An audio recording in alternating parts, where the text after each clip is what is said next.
Salut, j'espère que vous allez bien, que vous passez une belle journée.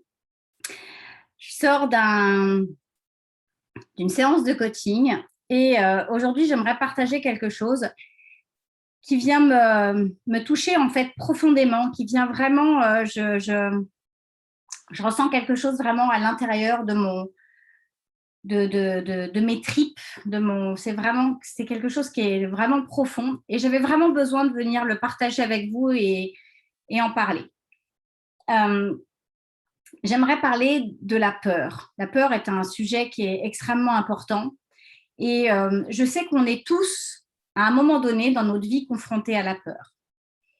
La peur d'être jugé, la peur de l'autre, la peur de se faire agresser, la peur de perdre quelqu'un, la peur de l'abandon, la peur d'être soi, la peur de parler, la peur de dire ce qu'on pense.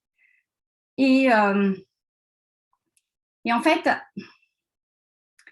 j'ai réalisé quelque chose que j'aimerais vraiment partager avec vous. C'est quelque chose que je ressens vraiment, hein, très, très au plus profond de moi-même, en fait. Bien évidemment, ce que je vais vous dire ici m'appartient complètement et vous pouvez ne pas être d'accord avec moi, vous pouvez ne pas voir les choses ainsi. Mais je vous inviterai quand même, si jamais vous ne voyez pas les choses ainsi et si jamais vous n'êtes pas d'accord avec ça, à prendre un papier, un crayon et à écrire ce que vous pensez et ce que vous voyez par rapport à la peur. Alors pour moi, la peur, d'abord, c'est quelque chose qui est…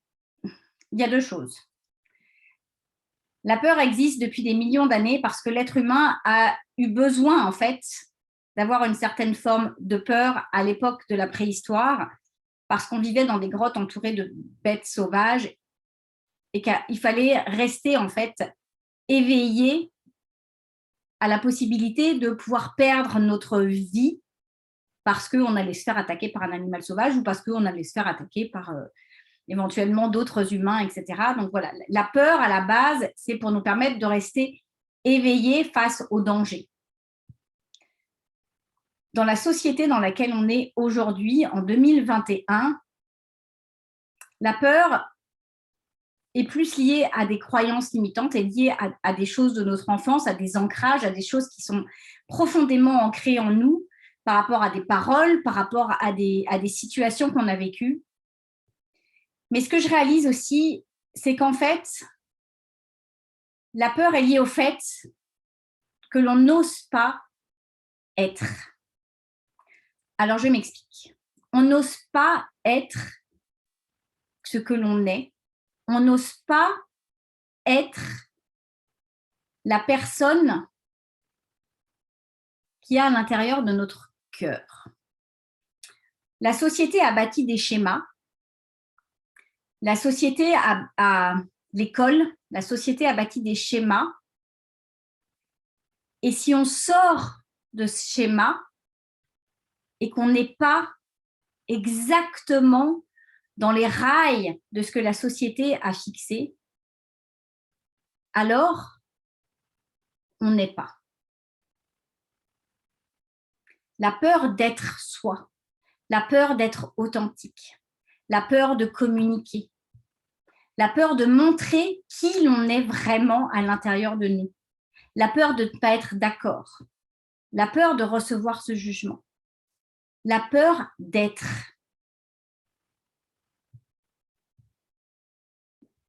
Aujourd'hui, en 2021, plus que jamais, je pense qu'il est important d'oser dire et montrer qui l'on est à l'intérieur de nous. Parce que quand vous allez vous regarder dans le miroir ce soir, après avoir passé votre journée, la seule personne que vous allez décevoir, c'est vous-même. Vous-même parce que vous aurez vécu une vie qui n'est pas la vôtre, parce que vous voulez rentrer dans un cadre qui ne vous convient pas. Quand vous avez peur, c'est que vous n'osez pas être qui vous êtes vraiment. C'est que vous restez enfermé dans le carcan des croyances limitantes qui vous ont été imposées et que vous vous imposez. Aujourd'hui, j'ai envie de vous dire, osez être vous. Qui êtes-vous? Qui êtes-vous? C'est qui la personne qui est à l'intérieur de votre cœur? C'est qui la personne qui est à l'intérieur de votre âme? Vous savez, ces histoires de personnes qui rêvent d'être coiffeurs et qui finalement font des études de chirurgien ou des études d'avocat parce que papa et maman ont décidé que c'était ça le chemin qui était tout tracé pour vous. La peur de confronter pour dire c'est pas ce que je suis. La société décide qu'on doit aller à l'école, faire des études, travailler, se marier, avoir des enfants. Fut un temps, la société décidait qu'un homme et une femme seulement avaient le droit de se marier. La société nous imposait un cadre. Et si on osait sortir de ce cadre, alors on était soit fou, soit rejeté. Et donc aujourd'hui, la plupart de nous n'osons pas être ce que l'on est de peur de décevoir. Mais la seule personne que vous décevez en n'osant pas être ce que vous êtes vraiment, c'est vous-même. Et le soir, quand vous allez vous coucher, la seule personne que vous décevez, c'est vous. Quel est l'impact sur votre santé? Quel est l'impact sur votre famille? Quel est l'impact sur votre corps? Quel est l'impact sur votre énergie? Quel est l'impact sur vos finances? Quel est l'impact sur votre bonheur? Quel est l'impact sur les personnes qui sont autour de vous dans le fait de n'être pas ce que vous voulez être? Quel est l'impact sur le fait que vous n'osiez dire réellement ce que vous pensez? À partir du moment où vous vous exprimez et que vous faites les choses dans votre âme et conscience, avec cœur, avec amour, sans juger l'autre, vous avez le droit d'être. Et je vous le dis, osons être. Personne ne vit dans votre paire de chaussures. Cendrillon, il n'y a qu'elle qui peut mettre sa chaussure de verre. Personne d'autre ne peut rentrer dans sa chaussure. Personne d'autre ne rentrera dans votre paire de chaussures à vous. Personne d'autre n'incarne votre corps. Je vais vous parler de façon un peu ésotérique. Ça peut parler à certaines personnes et ça peut déplaire à certaines personnes.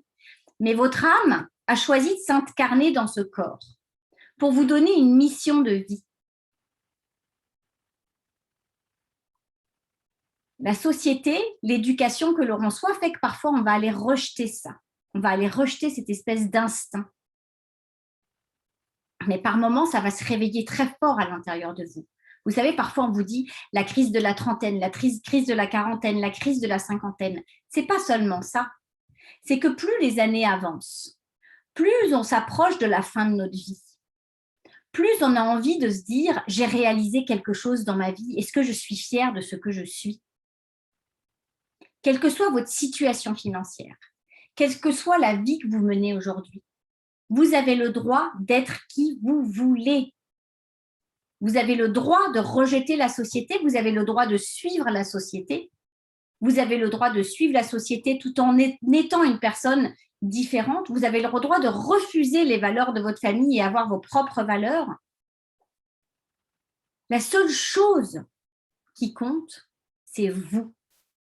C'est de vous protéger, vous, de protéger votre énergie, de protéger votre être entier afin de vivre en étant heureux. Être heureux, c'est être aligné avec les valeurs qui vous incarnent. Alors, quelles sont vos valeurs? Moi, ma valeur la plus importante, c'est la liberté. Quand je vis en dehors de cette valeur de liberté, je ne suis pas alignée, je ne suis pas heureuse. La situation que nous venons de vivre depuis 1 an et demi m'a légèrement déséquilibrée par rapport à cette valeur de la liberté. Ma deuxième valeur la plus forte, c'est le respect. Le respect de moi, le respect de l'autre. Quand je ne respecte pas ma personne, je ne m'aime pas. Quand une personne ne me respecte pas, je ne l'aime pas. Quand une personne ne respecte pas les autres et la différence, ça me dérange. Parce qu'on a le droit d'être différent. On n'est pas des clones. On a le droit d'être nous. On a le droit d'être ce que l'on veut être. Alors aujourd'hui, je vous le demande, qui êtes-vous? Est-ce que la personne que vous êtes là aujourd'hui maintenant, est-ce que ce que vous vivez là aujourd'hui maintenant vous rend heureuse? Si elle ne vous rend pas heureuse, cette situation, si la personne que vous êtes aujourd'hui ne vous plaît pas, qu'est-ce qui vous empêche de le changer? Quelles sont vos peurs? Qu'est-ce qui vous retient? Vous avez peur d'être rejeté? Vous avez peur qu'on ne vous aime pas? Quand vous voyez une personne autour de vous qui est extrêmement heureuse, une de vos amies, qui rayonne de bonheur, est-ce que vous la rejetez ou est-ce que vous êtes heureuse pour elle? Si vous êtes heureuse pour elle, dites-vous que toutes les personnes autour de vous seront heureuses pour vous. Et les personnes qui ne seront pas heureuses pour vous, ça leur appartient. Les personnes qui sont frustrées de vous voir heureuse, ça leur appartient. Les personnes qui ne veulent pas de votre bonheur ne doivent pas être auprès de vous. Et bien évidemment que parfois, quand on va se transformer et vivre enfin la vie pour laquelle on est venu sur Terre, qu'on ose être soi, il est possible qu'on fasse un petit peu le ménage autour de nous. Mais ce n'est pas grave, parce qu'en osant être ce que l'on est, on va attirer plein d'autres personnes à soi qui vont accepter que l'on soit cette personne. Ayez toujours de la reconnaissance et de l'amour, même pour les personnes qui ne sont pas d'accord avec ce que vous voulez être. Parce que ces personnes-là n'ont pas encore suffisamment cheminé sur le chemin de la différence, du droit au respect, du droit à la différence, et ça leur appartient. Aujourd'hui, je vous dis, osez être. Osez être vous. Osez montrer votre véritable face. Osez vivre en harmonie. Quel est l'impact sur vous si vous n'osez pas être? Quel est l'impact sur vous si vous n'osez pas être? Qu'est-ce que ça vous coûte? Qu'est-ce que ça vous coûte de vivre dans la paire de chaussures de votre voisin? Qu'est-ce que ça vous fait de vivre dans la paire de chaussures de papa et de maman, de votre grand frère, de votre petite sœur, de votre mari, de votre femme?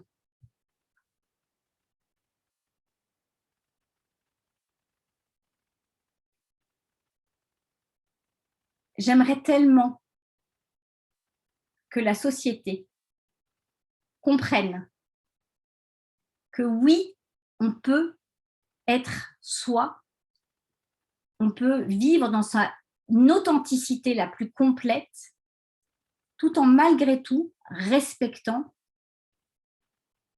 les règles de la société. Parce que bien évidemment, les règles de la société sont faites pour nous protéger. C'est évident que si demain mon voisin me dérange et ne me plaît pas, je ne vais pas sortir un pistolet, aller lui mettre une balle dans la tête, poum, tu m'as dérangé. Non, on ne peut pas faire ça. Les règles sont là pour nous protéger. Mais à l'intérieur de ces règles de protection, on a le droit d'être qui l'on est. On a le droit d'avoir notre avis sur les choses. On a le droit de vivre une vie qui nous convient. Alors je vous le dis, osons être. En osant être, en prenant action pour vivre la vie que l'on a envie de vivre, alors se réveille notre pleine authenticité, la joie de vivre, le bonheur. Et c'est parce qu'on prend action qu'on chasse les peurs. C'est parce qu'on prend action qu'on sort de notre zone de confort qu'on chasse les peurs. Bien évidemment que par moments, elles vont nous rattraper. Bien évidemment que les croyances limitantes et les phrases qu'on nous a lancées quand on était enfant, petit, plus grand, adulte, vont nous venir et nous assaillir. Mais analysez ces phrases. Est-ce qu'elles vous appartiennent? Est-ce qu'elles sont à vous? ou est-ce que ce sont les phrases des autres? Je vous invite à réfléchir sur qui vous êtes et sur le fait de savoir si vous vivez la vie que vous voulez vivre. Êtes-vous pleinement aligné avec vous-même? Sur ce, on se retrouve bientôt.